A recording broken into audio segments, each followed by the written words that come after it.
Hello and welcome to everyone joining today's session. My name is Ariana Shannon and I'm the Marketing Director here at Sales Intel and will be your MC for the day. Primarily just want to introduce these two awesome gentlemen for our session, which is how to land more qualified meetings using outbound sequences. We have with us today Jason Rosenthal from Sales Intel and Aaron Brady from Bombora. Please introduce yourselves for us. I'm Jason with Sales Intel. I'm a senior account executive here. I've been with Sales Intel since 2019. My name's Aaron. I'm an account executive here at Bombora. Been with Bombora since 2019. Oh, awesome. Equal dates there. All right. Well, before I do turn this over to you guys, wanted to let everybody know that the session is being recorded. So if you're jumping in a little late or you're wanting to take some notes, please know that you will get access to both the deck and the recording in your inbox tomorrow. But please feel free, take the notes, take some screenshots. It's always great. We want to make sure that everyone is leveraging what we've built for you today. And again, if you have questions, we'll cover those at the end in the Q&A.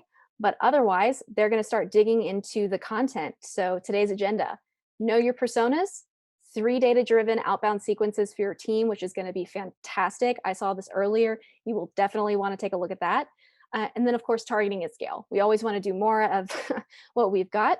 And with that, Aaron and Jason, I will turn it over to you. Awesome. Thank you. Thank you, Ariana. So yeah, knowing the 3 persona, going after your personas.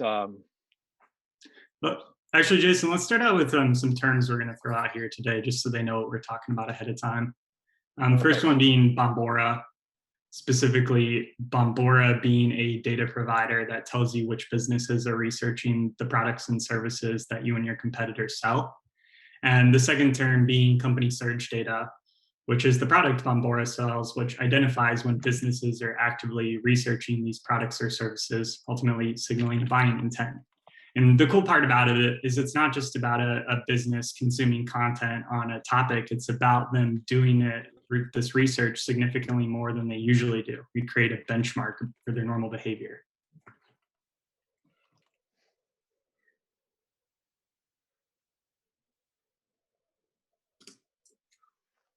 So from here, we're diving into a little bit around how to go about outbound prospecting, and it's important to know which accounts to focus on first. With that, a great place to start is this company surge data. So prioritizing accounts based on literally which ones are actively researching what you sell. Now, I understand not everyone has this awesome kind of data at their fingertips, so there's other things that can give you a really good reason to reach out to. Those which we refer to as triggers usually. You can get these from following companies on platforms such as LinkedIn or Owler, Twitter, Google, Facebook, to essentially look for things that happen within these organizations that you're going after. They could be things from a recent funding round to a change in role or leadership to maybe they announced a new product line or received an award or posted some new job opportunities. And that gives you just a specific personalized reason for why you're reaching out. And you can use that to tie into the component of your solution that aligns. Yeah, Aaron makes a great point here, like really identifying these events or triggers, as you were saying, of going on in an organization. But it's not just taking that trigger and event, it's really understanding the different personas as well. Because Aaron, as I'm sure you would agree, when you find a company that has, whether it's a job posting, an award they won, if you have 2 different personas you target, like for myself, I go after a lot of times sales and marketing. Messaging to sales and marketing is completely different because you want it to resonate with them.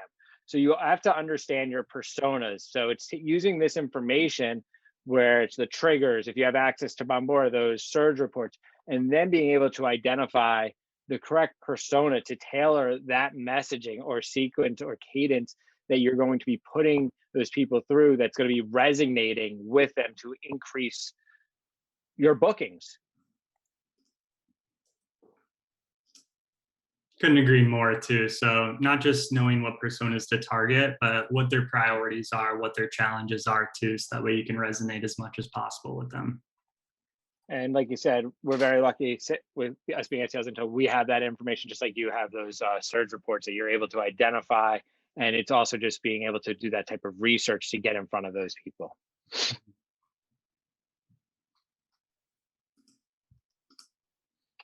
So knowing your personas is something that I think is one of the most important things right after when you, like what Aaron was saying, identifying those clients. It's those ideal prospects that you want to engage with, understanding those companies.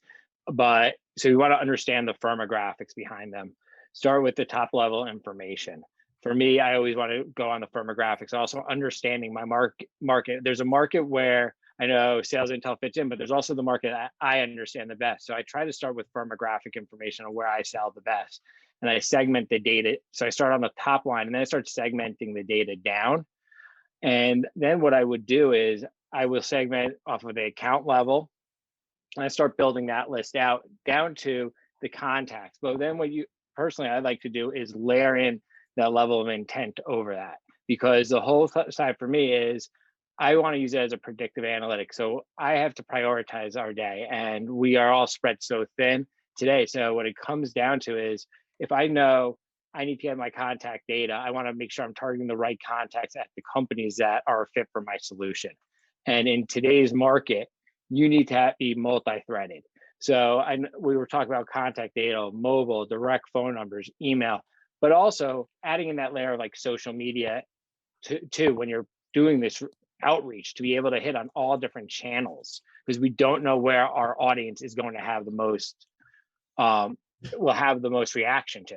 Are they going to be better to respond to an email, or are they someone that always responds to LinkedIn or always picks up the phone call? So you really want to be able to hit on all those segmented data points and have that information in your arsenal, understanding the technographics behind a company. So if I want to understand their technology stack, I could actually use that information within my outreach to be able to understand, do they have one of my competitors installed? Because a message to someone that has a competitor installed compared to a net new greenfield account will be completely different. So I like to understand all this type of information and really be able to layer that on top. And then what I personally do is the last layer I put is my intent data, because it's going to allow me to be able to segment that data even further to understand, okay, I have 5 minutes to call today. I want to make those 5 minutes as most useful as possible. So I want to target companies that are surging on a topic of interest to me and my business, rather than taking just a smile and dial approach. I want to be more impactful with my outreach. Kind of diving into a couple of the ideas for sequences, especially to target at scale. A great one is this persona-based sequence. And the first piece of that being what I mentioned earlier, knowing like the priorities and challenges of that persona too, and weaving that into the component of your solution that aligns with that priority or challenge.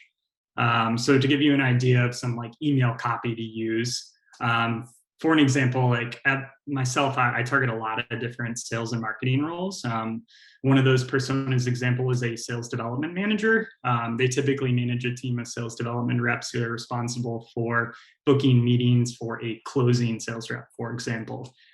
So a big priority of them is that SDR team booking as many meetings as possible and how to keep getting better and better. So I like to start off with a impact question to really pique their interest. So that question could be like, how do your SDRs decide which accounts to target each day? And the reason I ask that is because SDR managers like yourself, whose main priority is to enable their SDRs to book as many meetings as possible, leverage our intent data to know which accounts to target and when. So those SDRs are in the right place at the right time. And then always including a call to action. You could do lighter ones. You could ask for specific times. You could Google it. There's a million different types of call to actions. Some easy, simple ones are like, is that something worth talking about in more detail? When are you free for a brief call today? Some people like to include a calendar link. I always am a fan of like trying different things and see what sticks with your personas. Yeah, I'd have to agree with you there. I'm a fan of always suggesting a couple of times whenever it comes down to the reaching out to any prospect. You want to really narrow it down to a couple of times and really get rid of that guesswork for them. and for sure. questioning back and forth. But that's a great point. Yeah, I will say on the point of suggesting times, definitely like worth looking them up on LinkedIn to know what kind of time zone they're in. So you can be like, hey, does 10 a.m. or 11 p.m. or 11 a.m. Mountain Time this Friday work for you to connect? No, agree 100%. You want to know their time zones because you don't want to come off suggesting a time that you're in the wrong or they're in the wrong. You want to make it work within a mutually beneficial time for both organizations of both contexts, because you're not going to, sometimes you'll have someone, if they're in Australia and you're suggesting a time in the morning, that's never going to work out. And it's funny you're laughing. I had a company where we had a lot of Australian leads coming in and people didn't know when to book, what time to book them. And it would have to be after hours because it just worked with their schedule. So you have to be always cognizant and doing that research for your outreach. Yeah, life of a sales rep. I actually met with an Australian prospect last night at 7 p.m. So, yeah. Hey, you know what we're feeling. Another idea, these trigger-based sequences. So I hit on triggers earlier, some things like recent funding, company growth, new product line, etc. And weaving that into your reason for reaching out is another way to sequence at scale, not to a bunch of different companies, but to multiple people at the same company instead, that approach-wise. So to kind of give you an example of what to include in that kind of first email or reaching out to the company, it could be something like, hey, I saw on your company's blog that you just launched a new product line. The reason that prompted me to reach out is because companies that launch a new product line are typically looking to grow that new segment pretty quickly. And they leverage intent data solutions like Bombora to know which companies are actively in this research mode for that new type of product line. And then including another kind of call to action. Does this time or this time on that day work for you? Here's my calendar link if you want to discuss. When would be a brief time, etc. Yeah, another one that I've seen work with that, Aaron, is just like you said, you use an event they have coming up, and these companies similar to, I've noticed companies similar to your organization that just received funding have gone through X, Y, and Z, and you seem to get more, you get more responses off of sequences that are based on that type of outreach. Well, it just shows you did your research. And I think that's the problem more now than ever is like how much noise there is in this marketplace and how many people are competing for these personas time. Like they probably have to delete through like a dozen plus emails every single day. So it's really important to stick out. Like these triggers, you can even include them in the subject line. And I think that's a really good way to get people to click to. Another thing on that, typically I find shorter subject lines work better. A couple words at most seem to be most effective, but just test different things, but personalization is key in this market now more than ever. Definitely agree. One of my ones that I go for is the awards. I look right away. Have they been mentioned on Gartner in my mind or anything like that? And because it also brushes the ego a little bit, and you get a little bit more open rate when they're like, oh wow, you actually went to Gartner and you saw we got that award, or that we're the up and coming challenger on the market, and it gives that. I feel like you get more from that. For sure, like that Gartner Magic Quadrant or like G2 awards. There's other things too, like Inc. 5000 fast growing companies. I've reached out to prospects before, but like, hey, congrats on making it on the Inc. 5000. I saw you made it to 312th place. I would love to get you in the top 100 next year. Here's what we do. Does it make sense to discuss? Yeah, it works. It works great. Funding is another one that I've used a lot too. I see that you just received some funding. Companies, what I've noticed, companies in your market that receive funding, their next goal is they're expanding their sales team or doing X, Y, and Z is what we've seen. What are your plans? What are your future goals? And you get that type of correspondence a lot because they do want it. That's a big too. With some of those funding rounds too, if you actually look into the news articles, they'll actually tell you a little bit about what that funding is going towards. And that aligns with what you do. That's silver bullet right there. Exactly. I look for that all the time. Is it going to building out the sales team, lead gen? It's like, this is what we need to get on these now, and it get prioritized. It's your own sense of intent because you know what, and the whole world knows then if they're doing the research, what that fund have to be going to.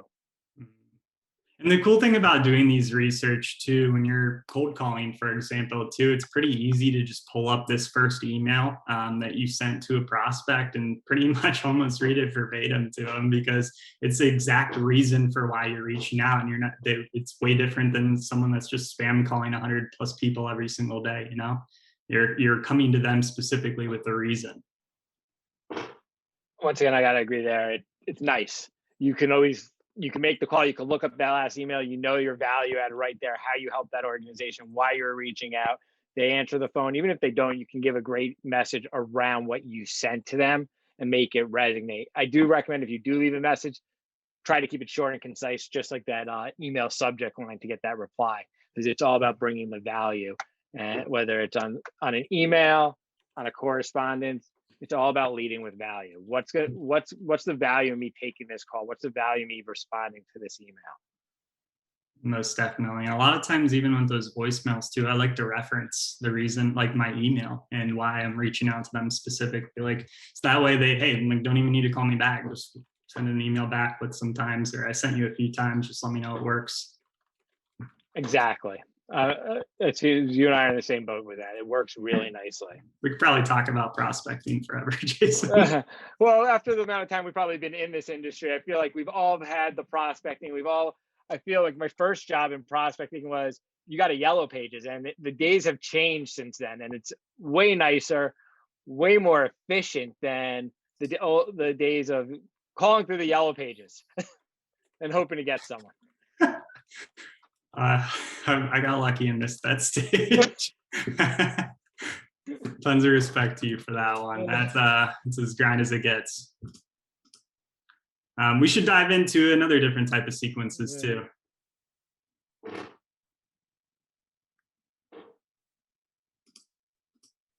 So on the competitive based sequence, this is something I really find to be extremely beneficial. There's a few ways a competitive based sequence can be used. It goes back to that original side where knowing your tech, if you're in the tech field, knowing the technographic data. If your competitor is another technology, understanding companies that have that technology installed, because what you know is, and they value that service and that they're spending money to fix that service.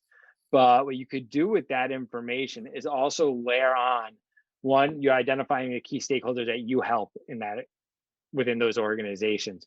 And then you layer on intent on top of that type of information to understand, do any of these companies that are using maybe your competitor, are they actively researching that competition? Are they actively researching what the impact of that competitor is solving for them? Because that's really how you can use that data to get in front of them and be able to win a deal for a rip and replace. But the same type of way that you're doing a rip and replace, that information can also be used for upsell opportunities. One of the things that I always do with all of my accounts, it's been ingrained in me since I got into the data field, is after you bring on accounts, you want to upload that account into your system to understand, do any of your accounts, are they actively doing any research where your contract is at jeopardy? Is there any land and expand opportunities? So what you can use is this information to be able to layer on top and help reduce churn across an organization, across any data points, as well as understand, is there upsell potential in any of your accounts?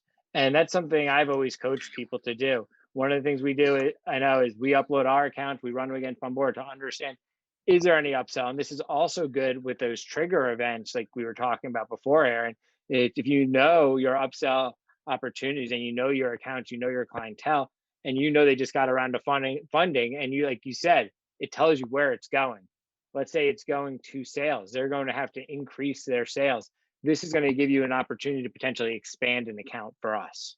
So using that type of information is super beneficial in helping to understand where you can expand and prioritize your time to get the best results. For sure. So like these three different kind of types of sequences, like they're all valuable in their own way. And you can get, even with the competitive and like the trigger-based sequences more at a scale because you can target a whole company that way. But especially like on the persona-based sequences, like you can really go at scale, but in still a really targeted, relevant way. Exactly the priority and challenges of that specific position and how your solution aligns with it. Exactly. Let's dig into the kind of just building out effective sequences too. Definitely. So Jason mentioned on this earlier too, and like different prospects like to be communicated to in different ways. Like some people like calls, some people like emails, some people like reached out on social media, for example. So there's no one perfect way to do it. The actual best way to do it is going that multi-channel approach. We have on here 15 touches over 16 days being the sweet spot. There's a company named SalesLoft. They're a really popular sales engagement platform. They released a study analyzing millions of cadences, or other people call them sequences, that go through their system. They found this is the optimal, most effective blend for reaching out to a prospect. And it's 15 touches over 16 days across emails, calls, and social media. There's other ways too that are starting to become more popular too. Jason, if you want to hit on some of the ones like direct mail and video. Yeah, I was about to say direct mail. Video is another great way. I know video kind of could combine in that email sector, but what are the difference with the video email? It just is, you mentioned, trying to stand out. And when people get that video email, it does, you stand out, and it's more personal, because especially if you're making it for them right then on the spot, like a lot of things you can do automation, but there's certain times you have to do it at scale. And with the video side, what I have found is I get more hits on videos because it's more personal. They see the face behind just this email, and they know it's not just a bot going back and forth over and over again. So video is a great way, and a new avenue that's gaining more and more traction in today's market. And another one of those interesting things, I read the studies from SalesLoft as well all the time. One of the ones that I really liked was 20% customization gives you the best results on the return on those emails. So that video is that customization for you. Like, you can do that customization and at scale if you're following those processes.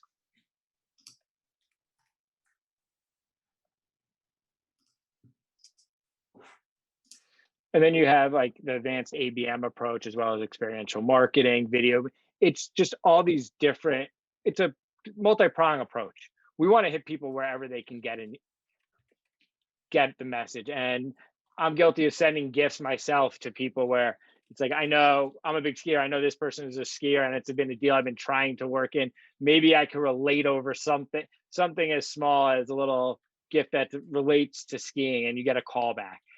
It's all about getting that meeting, getting in front of these people. You have to constantly be creative and try a few things. There's a lot of services out there that help with this.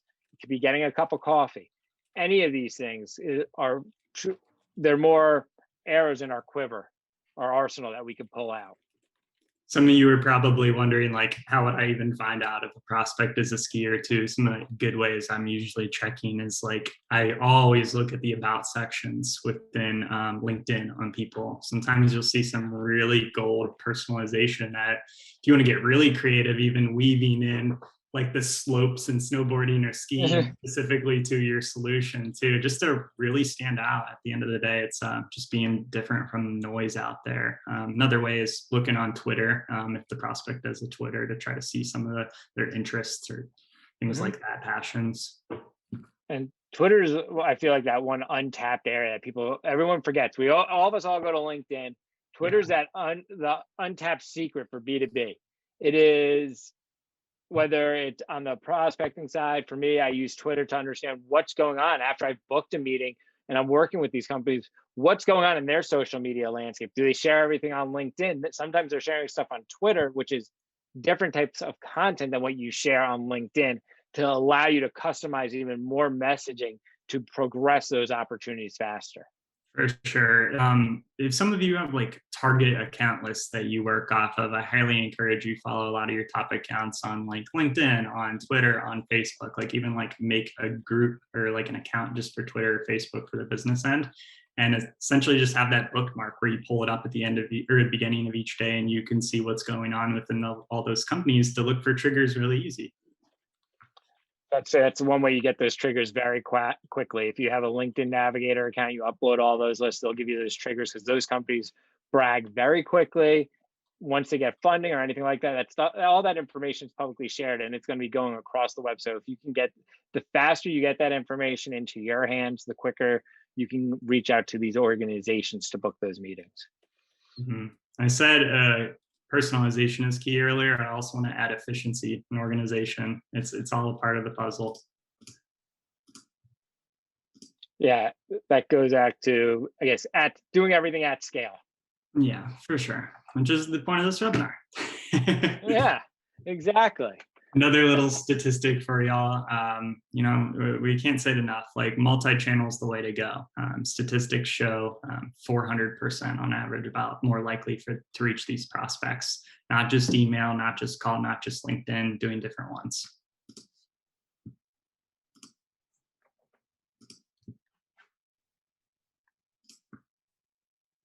Awesome. Well, we've made it all the way to the Q&A. If you guys have any questions, please go ahead and pop those into the chat now. We do have a couple that have already come through. We'll go with this one first. Please define triggers. I already have an idea, but more clarity is valuable. And I'll let you take this one because I know you started with the trigger side. So yeah, for sure. Just think of a trigger as like a company event that's happening. So to kind of and it gives you a reason to reach out more than just like, hey, here's my solution.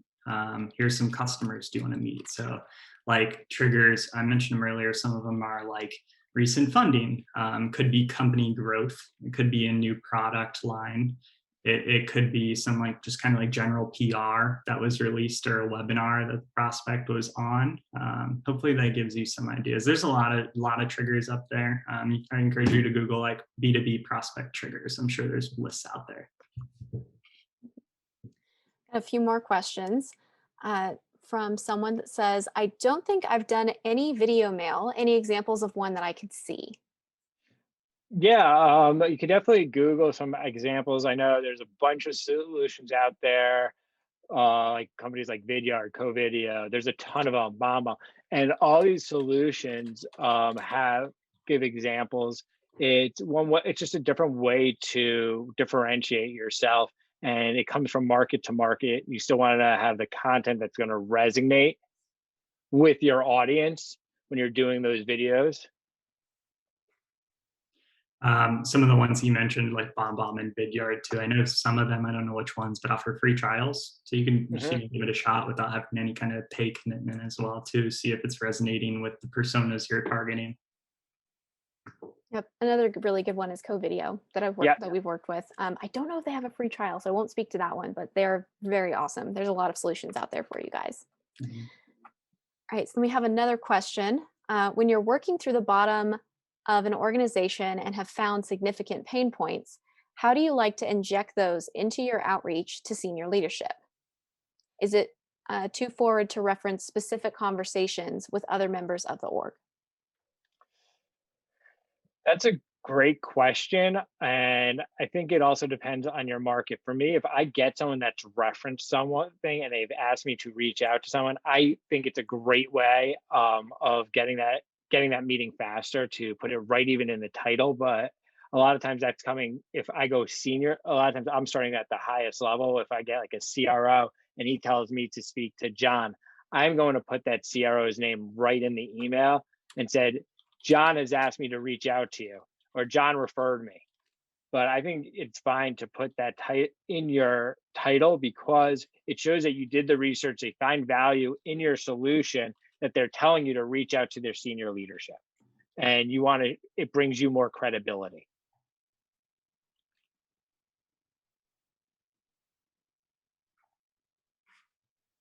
All right.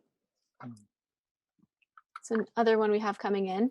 When and how often to use Sales Navigator messaging for cold process prospecting? I use it every day. So the cool thing with Sales Navigator too is like you can build out list views and prospect views that like you can save the leads too, so you can see when like changes happen in those companies or with those prospects. I like to do a couple different things with it. Like first, view their page, just to kind of show them I'm looking at them from another channel rather than like email or call. Then I like to follow them rather than just like doing the blind connect request. And when I'm following them, I can see their posts and I might try to like nurture it kind of, if that makes sense. So like talking about something they posted or like commenting on it or even just liking it, just so they keep seeing your face. It's a name to the face kind of game on that end too. And then over time, earning the right to connect with them. And you might want to do that through some kind of personalized quick message in the connect request. You can try to sell them, but you might not get the connect that way. So it might be better to take the longer approach. Then you can always message them from there down the road, especially relating to a post or a trigger related to their company and how your solution aligns. There's also, if you're having Sales Navigator, you might have those in-mail credits too. So for those super high value prospects, that might be worth that in-mail credit, using it, referencing that trigger, that persona-based kind of a copy email approach to them. Sometimes even like I'll go to like the CEO level or like the VP level and I'll just ask for a referral. Be like, hey, who would be the best person to talk to about X? I noticed you guys do this. Who would be the best person to talk to?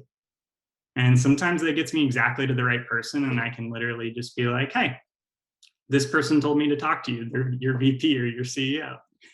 Now works really well.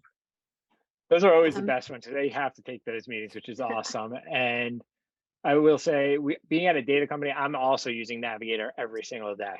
And I'm at a data company, and it's a different. It gives you certain insights that you only get from having access to that on LinkedIn. And I will have to agree with Aaron, when you're doing that outreach, if you're using InMail, there was something that one of my leaders one time told me, and he's like, I want you to always forget this ABC with sales. It's not always be closing, it's ABV. It's always bring value. So when you're doing that LinkedIn connection, when you're doing anything, always try to bring value, because if you try just to sell off of a LinkedIn mail, there's going to be a lot less of, I feel you'll get a lot less correspondence back, whereas if you're just leading with value. I've tried it. Definitely less correspondence. You got to learn somehow. Right. I know we're already over to a couple minutes. Sorry, Jason and I got too into the conversation. No, I know. We'll do one last question before we have to hop. If we weren't able to get to yours, please feel free to reach out to us. I'll go ahead and jump to the next slide. It has both Aaron and Jason's email, so you can reach out to them specifically with any kind of more product-focused questions that you may have. But the last one that we'll cover before we jump is, what type of intent data sorry, I can't read. What type of intent data you follow up with for highly matured market? So what kind of intent data would you use for a highly matured market is how I'm going to phrase that for you. Kind of intent data use for a highly mature market. Specifically, like if they're researching, especially your competitors, then I think would be a massive one there. Because if it's a really mature market, I'm sure a lot of people have already adopted the product or service that you're likely competing against. So I think that would be a massive opportunity to prospect into those ones specifically. Sorry, I'll also jump in on this from the marketing side, because that's where my lens is. Especially when it comes to the types of intent data, you can do like web intent data. So like things that we have like visitor intel, you can basically see who's coming to your website and use them in retargeting. You can be given that to the sales team. So especially when it comes to those kind of elements, there are many ways of leveraging intent data to really sing across your entire organization. And with that, we'll go ahead and end the session.